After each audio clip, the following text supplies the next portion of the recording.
ശ്രീല, പെരിന്തൽമണ്ണയിൽ ഇപ്പോഴൊരു സ്വർണ്ണ കവർച്ച കേസ് പ്രതികൾ പിടിയിലായി. അപ്പൊ അതിൽ മുൻപ് മരിച്ച വയലിനിസ്റ്റ് ബാലഭാസ്കറിന്റെ അന്ന് ഡ്രൈവറായിരുന്നു, അദ്ദേഹം മരിക്കുന്ന ആ അപകട സമയത്ത് അദ്ദേഹത്തിന്റെ ഡ്രൈവറായിരുന്ന അർജുന്റെ പേര് ഈ പ്രതിപട്ടികയിലുണ്ട്.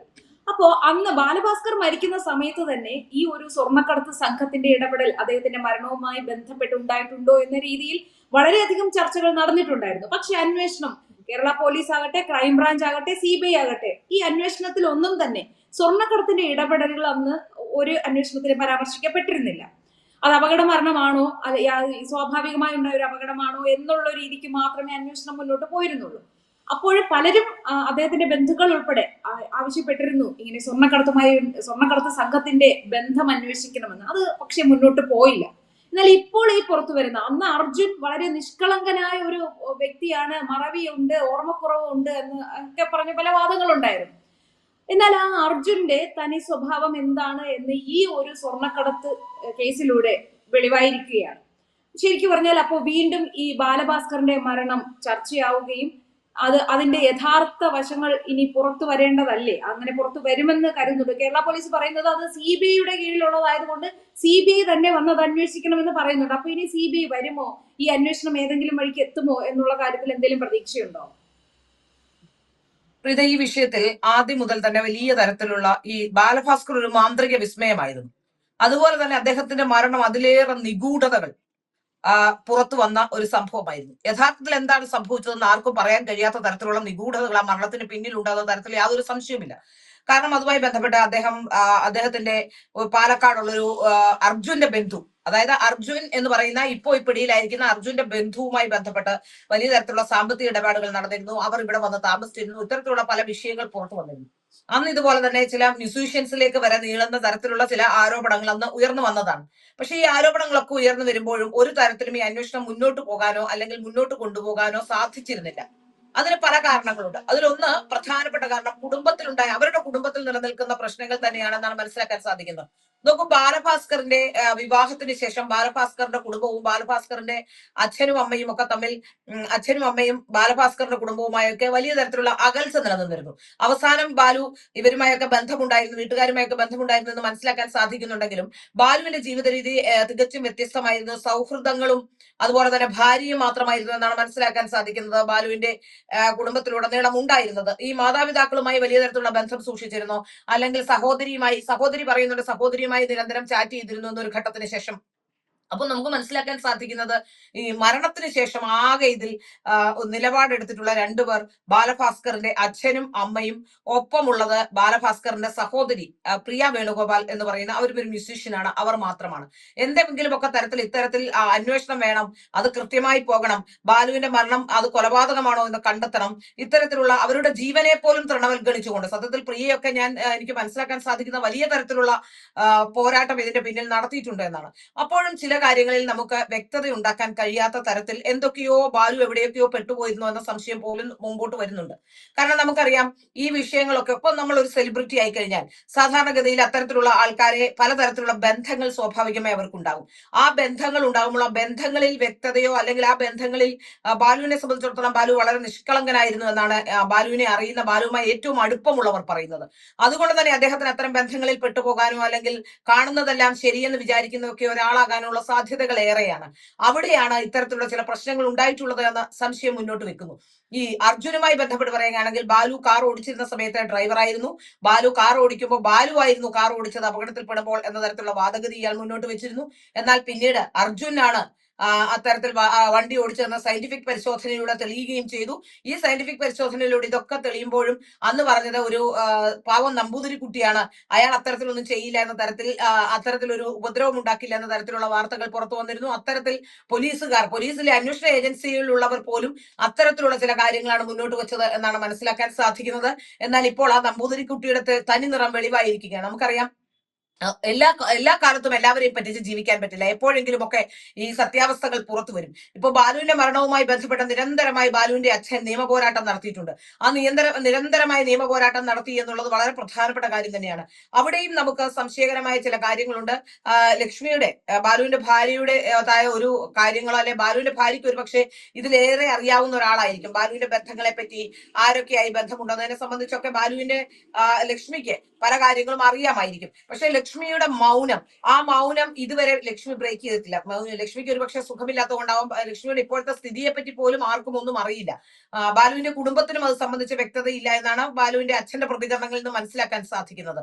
അപ്പോ എൻറ്റയർലി ഡിഫറന്റ് ആയി അവരുടെ കുടുംബം, അതായത് അച്ഛനും അമ്മയും അടങ്ങുന്ന കുടുംബത്തിൽ നിന്ന് ലക്ഷ്മി മാറി നിൽക്കുകയോ അല്ലെങ്കിൽ ലക്ഷ്മിയുടെ ബന്ധുക്കൾ ലക്ഷ്മിയെ കൊണ്ടുപോവുകയോ സുഖമില്ലെങ്കിൽ ഒരു പക്ഷെ കൊണ്ടുപോവുകയോ ലക്ഷ്മി റിക്കവറി ചെയ്തോ ഇത്തരത്തിലുള്ള പ്രശ്നങ്ങളൊന്നും പുറത്തു വരുന്നില്ല എന്നുള്ളത് കൊണ്ട് തന്നെ നമുക്ക് ആ വിഷയത്തിൽ ഒരു തീർപ്പിലേക്കോ അല്ലെങ്കിൽ എന്തുകൊണ്ടാണ് ലക്ഷ്മി ഈ വിഷയവുമായി ബന്ധപ്പെട്ട് സംസാരിക്കാത്തത് നമുക്കറിയില്ല.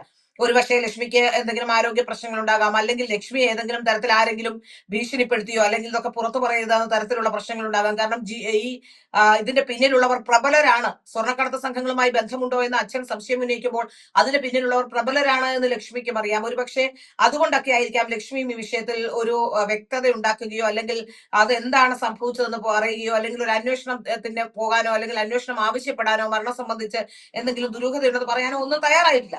അവിടെയും ചില സംശയങ്ങൾ നമുക്ക് എന്തുകൊണ്ടാണ് എന്ന സംശയങ്ങൾ നമുക്ക് ഉണ്ടാകുന്നുണ്ട്. അപ്പോ ഇതുമായി ബന്ധപ്പെട്ടൊക്കെ നോക്കുകയാണെങ്കിൽ ഈ മരണവുമായി ബന്ധപ്പെട്ട് ആദ്യം മുതൽ തന്നെ എല്ലാവരും പറയുന്നത് ഇതൊരു കൃത്യമായി തന്നെ ജനങ്ങൾക്ക് പോലും ബോധ്യമാകാത്ത ചില കാര്യങ്ങളാണ്. ഇപ്പൊ ADM നവീൻ ബാബുവിന്റെ മരണവുമായി ബന്ധപ്പെട്ട് എത്രയൊക്കെ അന്വേഷണ ഏജൻസികൾ കേരളത്തിൽ വലിയ ഫലപ്രദമായ അന്വേഷണം നടത്തുന്നുണ്ട് എന്ന് പറഞ്ഞാൽ പോലും ഈ അന്വേഷണവുമായി ബന്ധപ്പെട്ട ഇതിൽ എന്തെങ്കിലും വ്യക്തതയുള്ളതായി സാധാരണ ജനങ്ങൾക്ക് പോലും മനസ്സിലാവുന്നില്ല. അതുപോലെ തന്നെയാണ് ഈ ബാലുവിന്റെ മരണവുമായി ബന്ധപ്പെട്ട് കലാഭവൻ സോബി ചില ആരോപണങ്ങൾ ഉന്നയിക്കുന്നു. അദ്ദേഹത്തെ പോളിഗ്രാഫ് ടെസ്റ്റിന് ആക്കി എന്ന് പറയുന്നു. ആക്കുമ്പോൾ അദ്ദേഹം പറഞ്ഞതൊന്നും ശരിയല്ല എന്ന തരത്തിലേക്ക് വരുന്നു. ഇതൊക്കെ എന്താണ് സംഭവിച്ചിട്ടുള്ളത് ഇതിന്റെ പിന്നിലെന്ന് നമുക്ക് മനസ്സിലാകുന്നില്ല. ഏതോ പ്രബലമായ ഒരു വിഭാഗം ഇതിന്റെ പിന്നിലുണ്ടെങ്കിൽ ഇത്തരം കാര്യങ്ങളൊക്കെ നമുക്ക് തേച്ചു മായ്ച്ച് കളയാവുന്നതേ ഉള്ളൂ.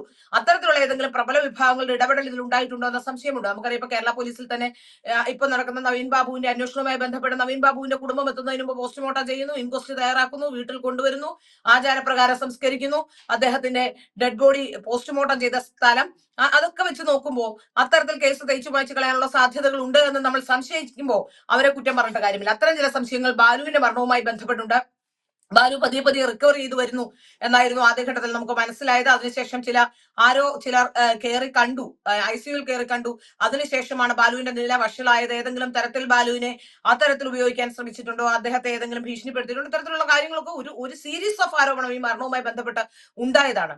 അപ്പോ യഥാർത്ഥത്തിൽ നമുക്ക് മനസ്സിലാക്കാൻ സാധിക്കുന്നത് ഇതുമായി ബന്ധപ്പെട്ട് എന്തൊക്കെയോ ദുരൂഹതയുണ്ട്. ഇതുവരെ പുറത്തു വരാത്ത ഏതൊക്കെയോ ദുരൂഹതകൾ ഇതിലുണ്ട് എന്ന കാര്യത്തിൽ യാതൊരു സംശയവുമില്ല.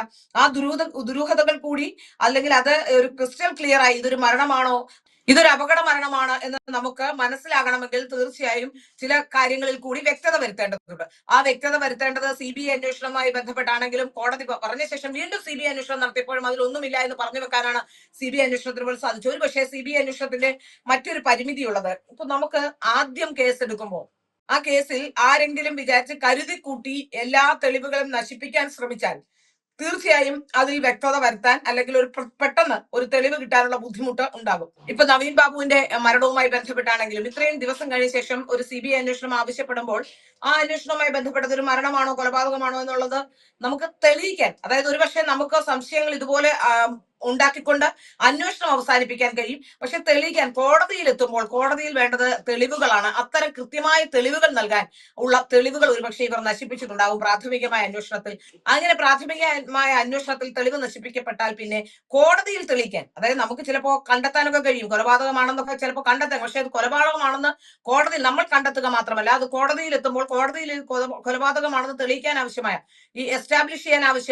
ക്രൈം എസ്റ്റാബ്ലിഷ് ചെയ്യാൻ ആവശ്യമായ എവിഡൻസ് കൃത്യമായി കോടതിക്ക് മുന്നിലുണ്ടെങ്കിൽ മാത്രമേ ശിക്ഷ വാങ്ങിക്കൊടുക്കാൻ കഴിയൂ. പല കേസുകളും നമ്മൾ കോടതികളെ കുറ്റം പറയുമ്പോൾ മനസ്സിലാക്കേണ്ട ഒരു പ്രധാനപ്പെട്ട കാര്യമാണ്, ഏത് ക്രൈമും തെളിയിക്കുക എന്ന് പറഞ്ഞാൽ പോലീസിന്റെ ഒരു അറസ്റ്റ് കൊണ്ട് മാത്രമോ തെളിയിക്കാൻ കഴിയില്ല. പോലീസ് അറസ്റ്റ് ചെയ്യുമ്പോൾ തന്നെ കൃത്യമായ തെളിവുകൾ ക്രമീകരിക്കുകയും ഈ ക്രൈം ആവശ്യമായ കൃത്യമായ എവിഡൻസുകൾ കളക്ട് ചെയ്തെങ്കിൽ മാത്രമേ കേസിൽ ഏതെങ്കിലും തരത്തിൽ കോടതികളിലെത്തിയാൽ അതിൽ ചില നീക്കുപോക്കുകൾ അല്ലെങ്കിൽ കോടതിയിൽ എത്തുമ്പോൾ നീതി കിട്ടാനുള്ള സാധ്യതയുള്ളൂ. പലപ്പോഴും അങ്ങനെയാണ്. അങ്ങനെയുള്ള തെളിവുകൾ കിട്ടാത്തത് കൊണ്ടാണ് പലപ്പോഴും പല കേസുകളിലും അനുകൂലമല്ലാത്ത വിധികൾ ഉണ്ടാവുന്നത്. ഇവിടെ ബാലുവിന്റെ കാര്യത്തിലാണെങ്കിലും ഇനിയിപ്പോ അന്വേഷിച്ചാൽ അല്ലെങ്കിൽ ഏത് തരത്തിലുള്ള അന്വേഷണമാകും, ഇനിയിപ്പോൾ എങ്ങനെ അന്വേഷിക്കും, അതുമായി ബന്ധപ്പെട്ടൊക്കെ ഒരുപാട് കാര്യങ്ങൾ, ഒരുപാട് ദുരൂഹതകൾ നിലനിൽക്കുന്നുണ്ട് എന്ന് തന്നെയാണ് നമുക്ക് മനസ്സിലാക്കാൻ സാധിക്കുന്നത്. ഏതായാലും ആ അച്ഛന്, അമ്മയ്ക്ക്, സഹോദരിക്ക് ഒക്കെ വലിയ നഷ്ടമാണ് ഉണ്ടായിരിക്കുന്ന കാര്യത്തിൽ സംശയമില്ല. സത്യം പറഞ്ഞാൽ അച്ഛനാണ് ഇത്രയും കാലം, ഈ കഴിഞ്ഞ കുറെ നാളുകളായി നമ്മൾ കാണുന്നത് അച്ഛനും സഹോദരി പ്രിയ വേണുഗോപാലുമാണ് ഇതുമായി ബന്ധപ്പെട്ട വിഷയങ്ങൾ പൊതുജനങ്ങളുടെ മുമ്പിലോ അല്ലെങ്കിൽ സോഷ്യൽ മീഡിയ, കഴിഞ്ഞ ദിവസം പ്രിയ ഒരു പോസ്റ്റ് ഇട്ടിട്ടുണ്ട് ഇതുമായി ബന്ധപ്പെട്ട്. അപ്പോ സോഷ്യൽ മീഡിയയുടെ മുന്നിൽ കൃത്യമായ കാര്യങ്ങളുമായി തെളിവുകൾ അല്ലെങ്കിൽ എന്തെങ്കിലും തരത്തിൽ അന്വേഷണം വേണമെന്ന ആവശ്യമെങ്കിലും ഉന്നയിക്കുന്നത് ആ കുടുംബത്തിന് വലിയ നഷ്ടം ഉണ്ടാക്കിക്കൊണ്ടാണ് ബാലഭാസ്കർ പോയിരിക്കുന്നത്. നമ്മൾ ശ്രദ്ധിക്കേണ്ട ഒരു കാര്യം, പലപ്പോഴും ഇത്തരത്തിലുള്ള സൗഹൃദങ്ങൾ, സെലിബ്രിറ്റികളൊക്കെ ആകുമ്പോൾ പലതരത്തിലുള്ള സൗഹൃദങ്ങൾ വരിക, സൗഹൃദങ്ങളിൽ കുറച്ചുകൂടി ജാഗ്രതയുള്ളവരായി മാറിയാൽ ഇത്രയധികം പ്രശ്നങ്ങൾ ഉണ്ടാവില്ല. അല്ലെങ്കിൽ എന്തെങ്കിലും തരത്തിലുള്ള പ്രശ്നം ഉണ്ടാകുമ്പോൾ ആരോടെങ്കിലും വിശ്വാസ്യതയുള്ളവരോട്, പ്രത്യേകിച്ച് നമ്മുടെ അച്ഛനോടോ അമ്മയോടോ ഒക്കെ അതിലും വലിയ വിശ്വാസ്യതയുള്ളവർ ലോകത്താരും ഇല്ലെന്നേ. മാതാപിതാക്കളുടെ അത്രയും വിശ്വാസ്യതയുള്ളത് ഭൂമിയിൽ ആരുമില്ല എന്ന് വിശ്വസിക്കുന്ന ഒരാളാണ് ഞാൻ. അതുകൊണ്ട് തന്നെ ഈ നഷ്ടങ്ങളൊക്കെ മാതാപിതാക്കൾക്ക് മാത്രമേ ഉണ്ടാവുകയുള്ളൂ. ഏതെങ്കിലും തരത്തിൽ പ്രശ്നങ്ങളിൽ അകപ്പെട്ടാൽ മാതാപിതാക്കളോടും അല്ലെങ്കിൽ സഹോദരങ്ങളോടും ഒക്കെ പറയുക എന്നുള്ളതാണ് ഇതിന്റെ ഏറ്റവും പ്രധാനപ്പെട്ട കാര്യം. അത് പറയാതെ എവിടെയൊക്കെയോ എന്തൊക്കെയോ പ്രശ്നങ്ങൾ, ദുരൂഹതകൾ എവിടെയൊക്കെയോ അവശേഷിക്കുന്നത് ഇത്തരത്തിലുള്ള പ്രശ്നങ്ങൾ ഉള്ളത് കൊണ്ടാണ്. അതുകൊണ്ട് ബാലുവിന്റെ ആത്മാവിന് നീതി കിട്ടട്ടെ, ബാലുവിന് നീതി കിട്ടട്ടെ. ഏതെങ്കിലും തരത്തിൽ അത് കൊലപാതകമാണെങ്കിൽ അത് കണ്ടെത്തട്ടെ എന്ന് തന്നെയാണ്. കാരണം നമുക്കൊക്കെ ഏറെ ഇഷ്ടപ്പെട്ട, ഇന്നും ആ നഷ്ടം സ്വന്തം കുടുംബത്തിലെ ഒരാളെ പോലെ പേറുന്ന ഒരാളാണ് ഞാൻ. ആര് വയലിൻ വായിക്കുന്ന കണ്ടാലും അപ്പോ ബാലുവിനെ ഓർക്കും. ലോകത്ത് എവിടെ ഒരു ചെറിയ കുട്ടി വയലിൻ വായിക്കുന്ന കണ്ടാലും ആദ്യം ഓർക്കുന്നത് ബാലുവിനെയാണ്. അതുകൊണ്ടാണ് ഞാൻ പറയുന്നത്, അത്തരം ഒരു നഷ്ടം സംഗീത പ്രേമികൾക്ക് പോലും, ആ കുടുംബത്തോടൊപ്പം തന്നെ സംഗീത പ്രേമികൾക്കും ഏറ്റവും വലിയ നഷ്ടം സമ്മാനിച്ച് കടന്നുപോയ ഒരാളാണ് ബാലു. അതുകൊണ്ട് ബാലുവിന് നീതി കിട്ടട്ടെ എന്ന് നമുക്ക് പ്രാർത്ഥിക്കാം. ഇപ്പോഴെങ്കിലും അതിനുള്ള ഒരു അവസരം ഉണ്ടായിരിക്കുന്നു. വീണ്ടും ഒരു അന്വേഷണത്തിലേക്ക് പോകട്ടെ, അല്ലെങ്കിൽ അത്തരത്തിലുള്ള കാര്യങ്ങൾ ഉണ്ടാവട്ടെ എന്നാണ് ഞാൻ പ്രാർത്ഥിക്കുന്നത്. അങ്ങനെ ഉണ്ടാകുമെന്ന വിശ്വാസത്തിലുമാണ്.